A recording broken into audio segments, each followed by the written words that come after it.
So validating is the skill that legitimizes and accepts a speaker's opinion or feeling without agreeing that the opinion is correct.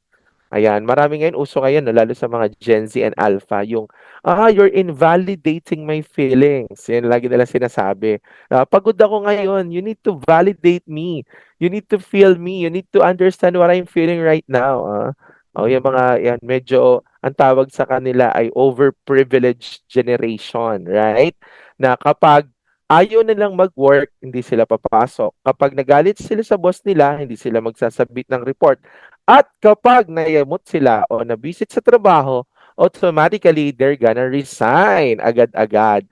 If we're not going to understand the psychology of the different generations, okay, um, sometimes we misunderstood them. But syempre bilang mga facilitators at mga leaders, dapat ay alam din natin, no, how to empower them.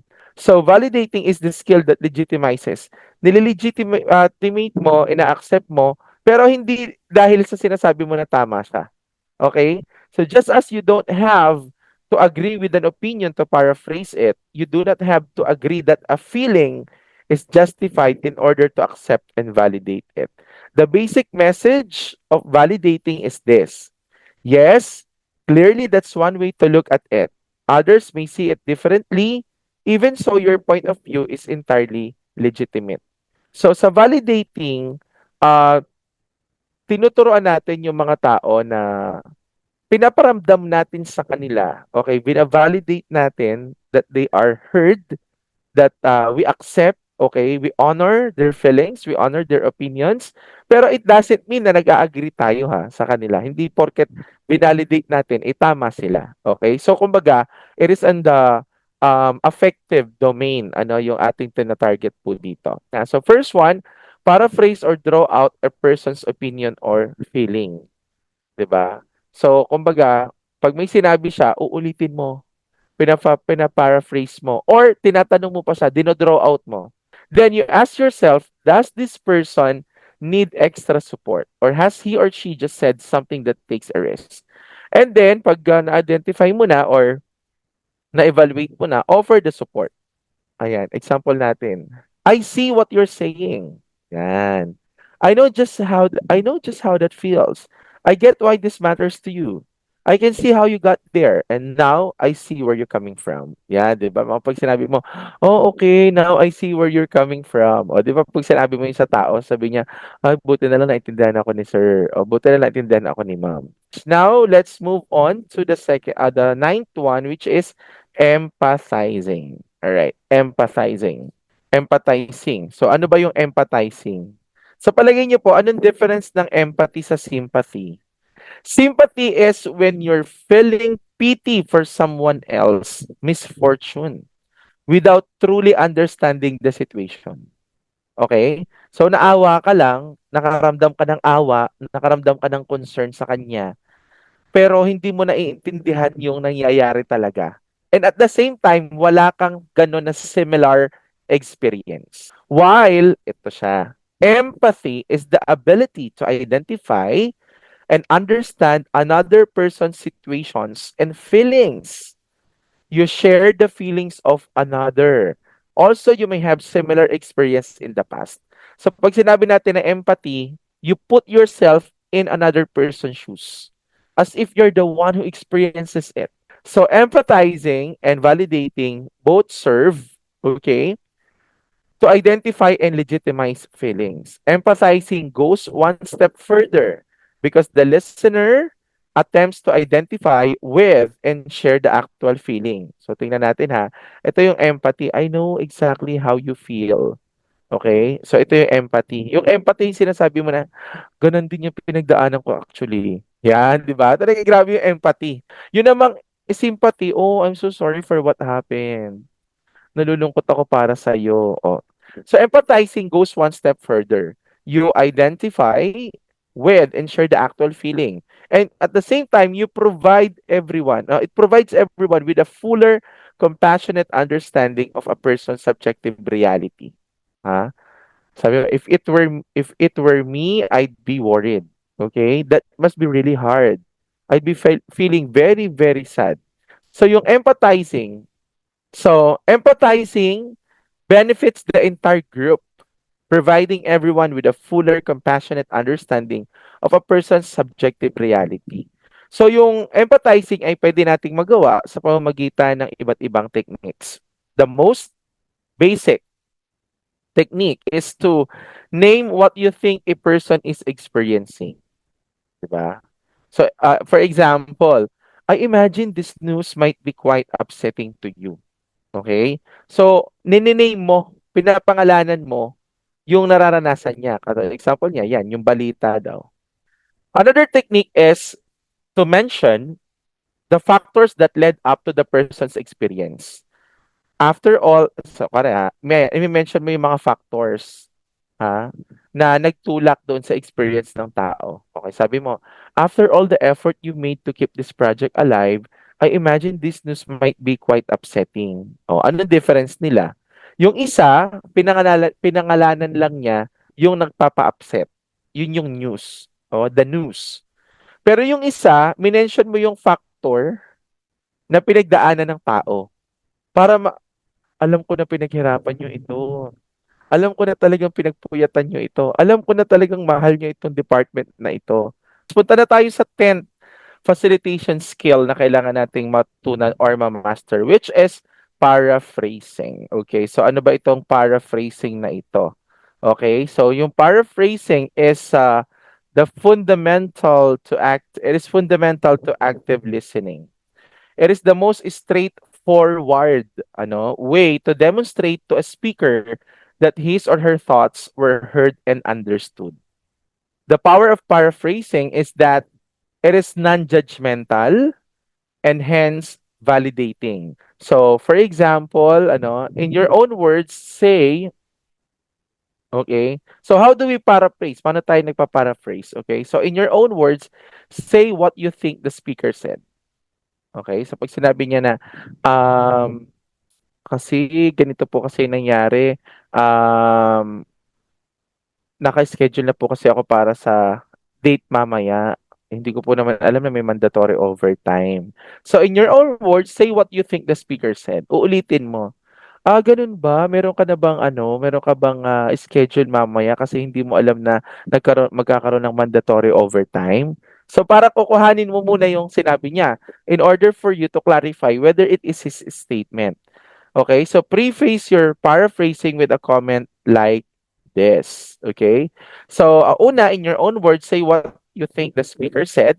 So if the speaker's statement contains one or two sentences, use roughly the same number of words when you paraphrase. If the speaker's statement contains many sentences, then summarize it. So gaya ng ginawa ko, inulit ko lang naman yung sentence niya. The next one is what we call mirroring. So, why do we need mirroring? Ayan. It builds trust, especially for newly formed groups. It speeds up the tempo of slow-moving discussion, and again, it helps the facilitator establish neutrality.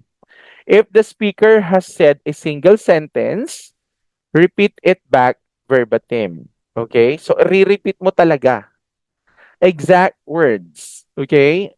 Kung one sentence siya. For more than one sentence, repeat back the key words or phrases. Okay? And in either case, use the speaker's words, not your words. So in the mirroring, you really copy what she said.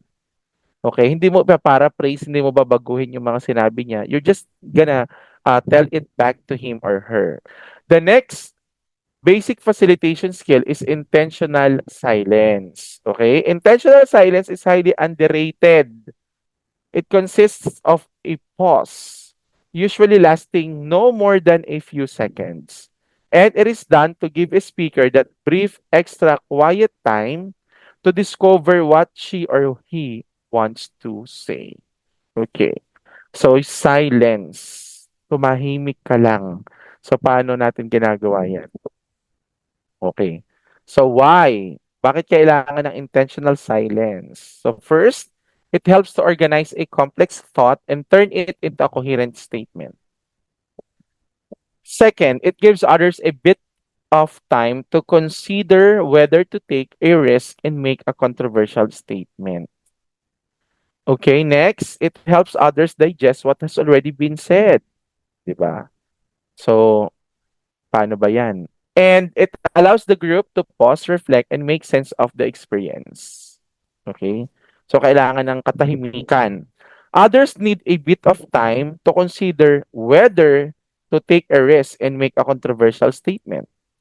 Still, others need the silence to digest what has already been said in order to understand their own reactions better.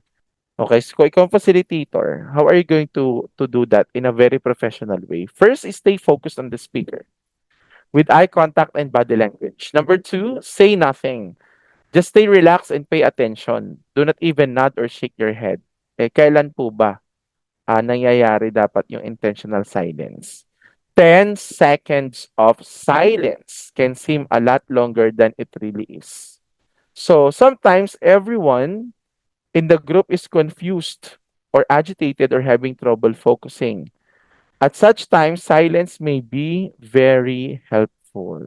Now, let's move on to linking. Okay, the 13th is linking. In conversations about complex subjects, it is hard for everyone to stay focused on the same thing at the same time. So ano ba tong linking? So marami kasi silang mga nire-raise, hindi naman out of the topic naman, hindi naman kasama sa pinag-uusapan. When this occurs, it's not uncommon to hear a group member say something like, "Let's get back on track," or "Can we put this in the parking lot?" Remarks like those are hard to argue with.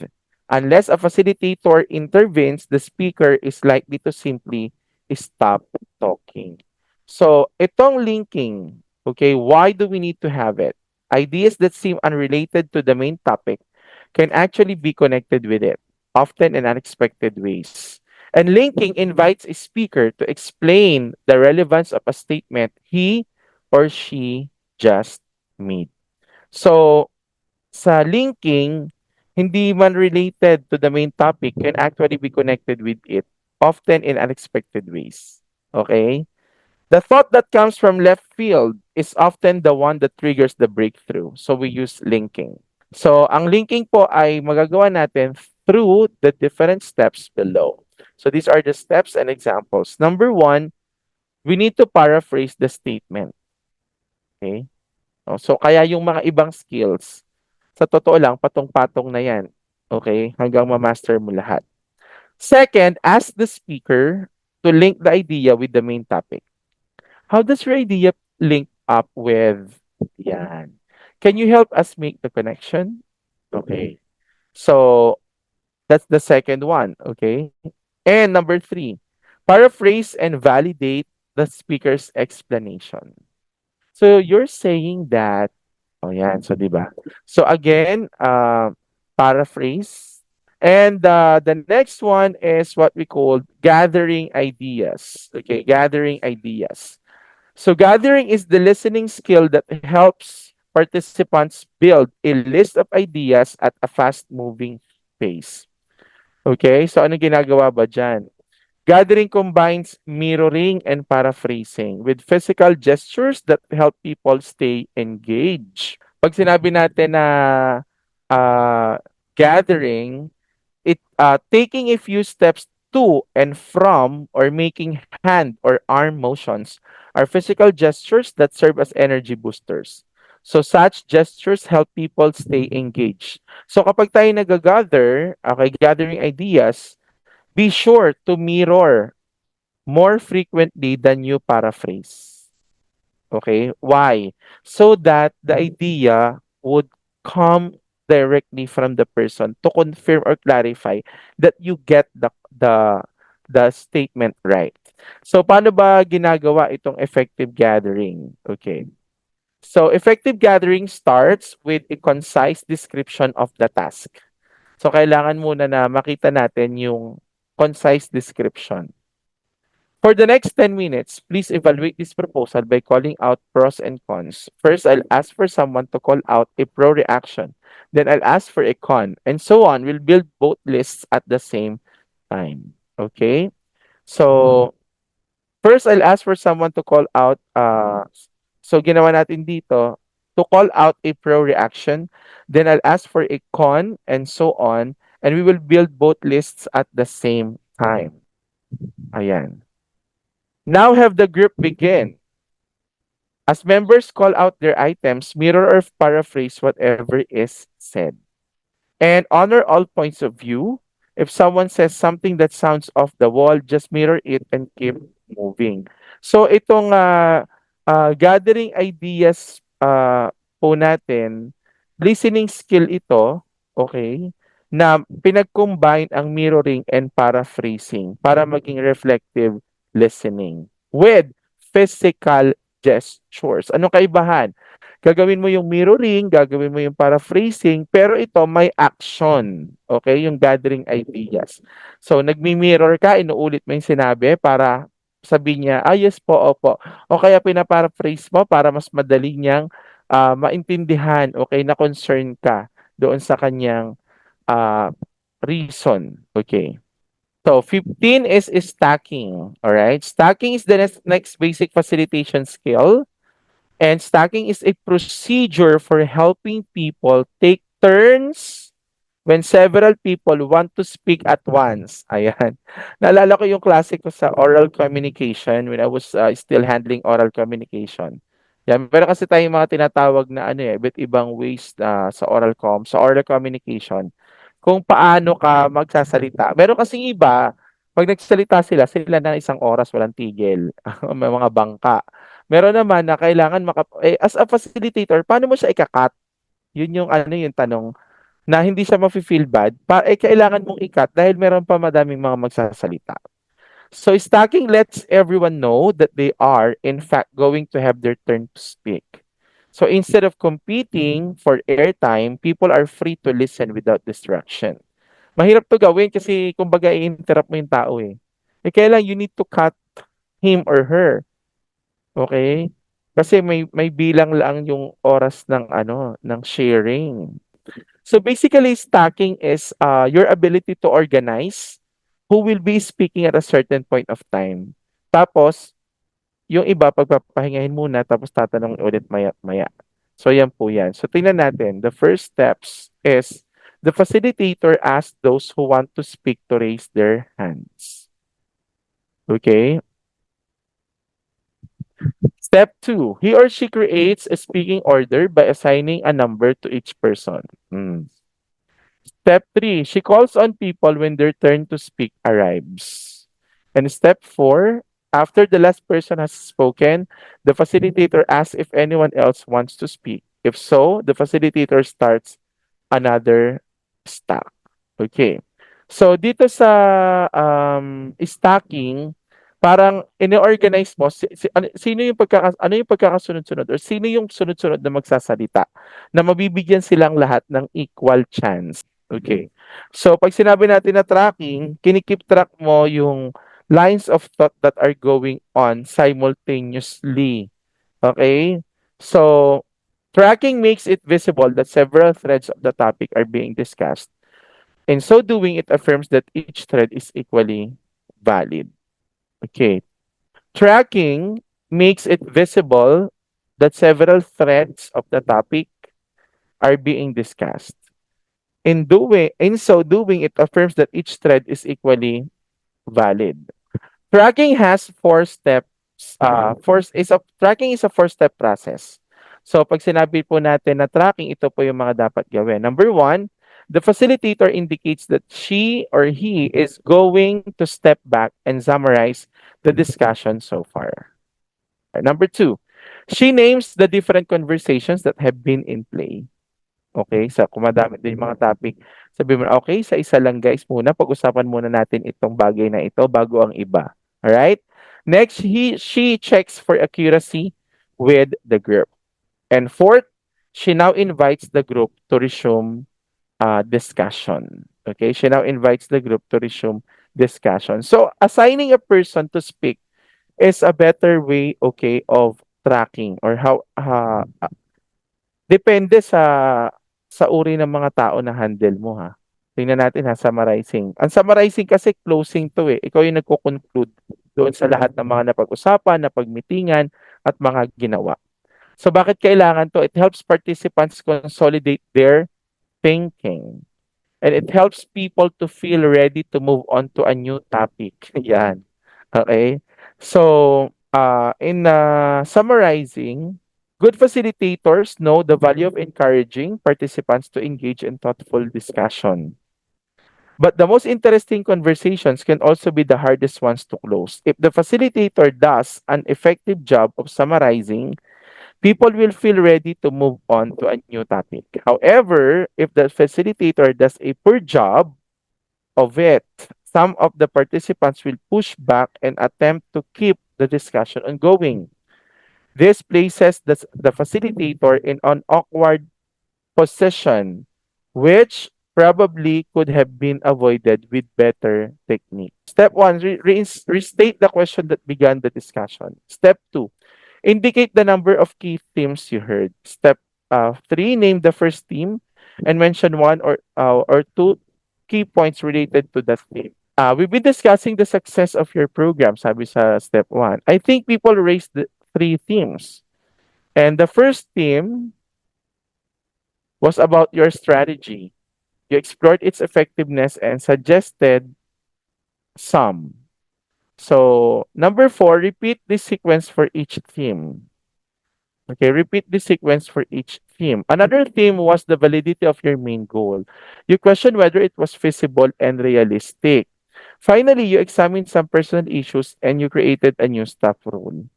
So dito naman is you are repeating the sequence for each theme. So example, yan, pinag-usapan validity ng main goal.